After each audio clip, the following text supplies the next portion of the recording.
As above, so below.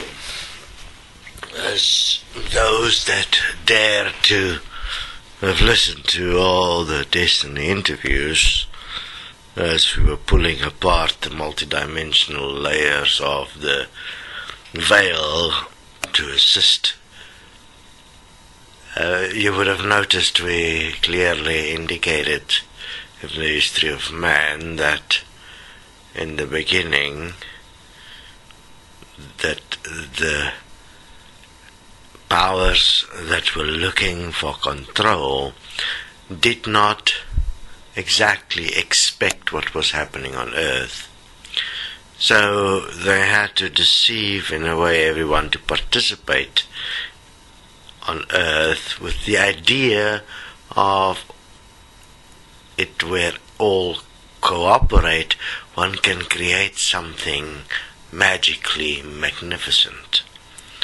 What they did not explain, obviously, what was going on behind this.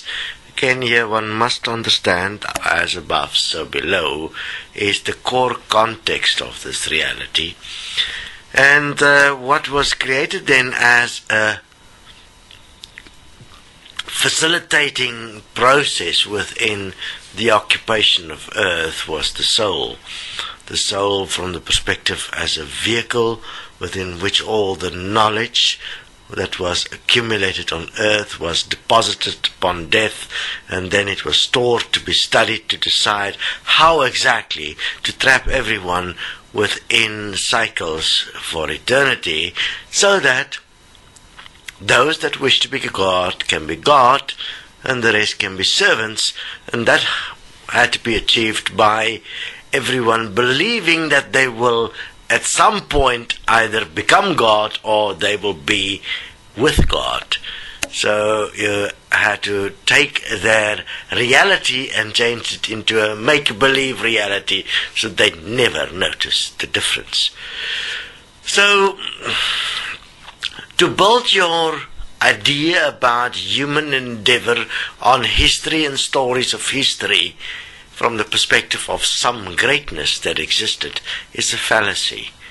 Those greatnesses were purely used and abused to install inevitably a system as what you have now in the world, where the few control the many, and it is done in a way where you can't see it because it's hidden behind veils and projections and imaginations.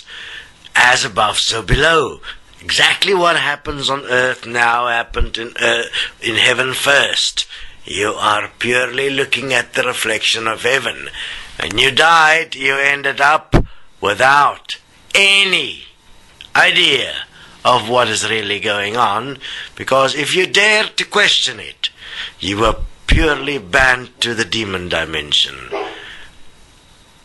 Those that has it in them, those that still have a spark of life, and at this stage it's very clear there are not many, I dare you to stand up and be counted, to be accountable, to be self-honest, because there is a deadline, and for good reason.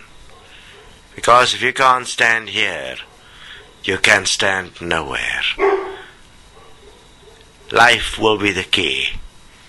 Will you be life?